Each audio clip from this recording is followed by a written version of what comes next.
Assalamu alaikum. Hello everyone. Welcome back to my another video. In select pen tool, shape or path as you wish. I try this shape,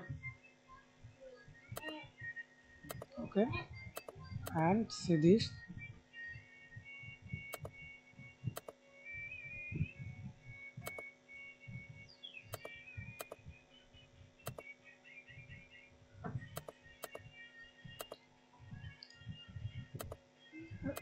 Right click on your mouse and anchor point. See this at this anchor point. Then move.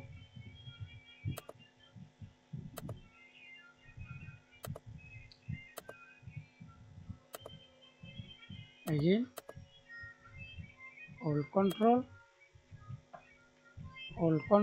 click to move. Hold control, click to move. Thanks for watching video. Please subscribe to my channel, like, comment, share.